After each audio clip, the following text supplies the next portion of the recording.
नमस्कार YouTube family. दस्त नोंदणी निबंधकाचे हे अधिकार काढले। आता जमीन व्यवहारांसाठी लागणार महानिरीक्षकांची परवानगी। चला तर कोणते अधिकार काढले आहेत ते आपण आजच्या या व्हिडिओद्वारे जाणून घेणार आहोत। जर तुम्हाला रिअल इस्टेट व्यवहारांबद्दल संपूर्ण माहिती हवी असेल तर आमच्या यूट्यूब चॅनलला सबस्क्राइब करा आणि नवनवीन व्हिडिओ अपडेट्स मिळवा। सबस्क्राइब करा आणि तुमच्या रिअल इस्टेट नॉलेज मध्ये भर घाला। मुंडवा येथील शासकीय जमिनीच्या विक्री प्रकरणात बंद झालेला 7/12 न तपासता पुढील स्किपचा पर्याय निवडला होता।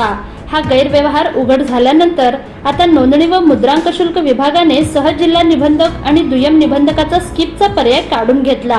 तो वापरण्यासाठी आता नोंदणी महानिरीक्षकांची परवानगी बंधनकारक करण्यात आली आहे। सॉफ्टवेअरमध्ये बिघाड आल्यास अथवा अन्य काही तांत्रिक कारणांमुळे दस्त नोंदणी करताना येणाऱ्या अडचणी येऊ नयेत, नागरिकांची गैरसोय होऊ नये यासाठी हा पर्याय देण्यात आला होता। मुंडवा येथील बोटॅनिकल गार्डनच्या ताब्यातील शासकीय जमिनीच्या गैरव्यवहार प्रकरणाची चौकशी करण्यासाठी महसूल विभागाचे अतिरिक्त मुख्य सचिव विकास खारगे यांची समिती नेमण्यात आली होती। या समितीने चौकशी करून यंत्रणेतील त्रुटी दूर करण्यासंदर्भात अनेक महत्त्वपूर्ण शिफारसी राज्य सरकारला केल्या होत्या। यामध्ये स्किप या पर्यायाबद्दल ही सूचना केली होती। त्याची दखल घेऊन नोंदणी महानिरीक्षक रवींद्र बिनवडे यांनी याबाबतचे परिपत्रक काढले आहे। राज्यात दस्त नोंदणीसाठी नोंदणी व मुद्रांक शुल्क विभागाकडून ऑनलाईन ई फेरफार तसेच ऑनलाईन म्युटेशन प्रणालीची अंमलबजावणी होत आहे।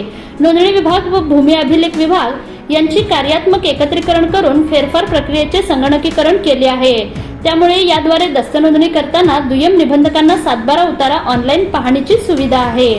दस्त नोंदणीच्या वेळी या पर्यायाचा वापर करणे अपेक्षित आहे, परंतु मुंडव्यातील 40 एकर तसेच पाथवडेत पशुसंवर्धन विभागाची 6 हेक्टर 32 आर जागेची दस्त नोंदणी करताना या सुविधेचा वापर करताना ऑनलाईन 7/12 किंवा मालमत्ता पत्रक न पाहता तांत्रिक अडचणीचे कारण देत स्किपचा पर्याय वापरून दस्त नोंदणी केल्याचे उघड झाले।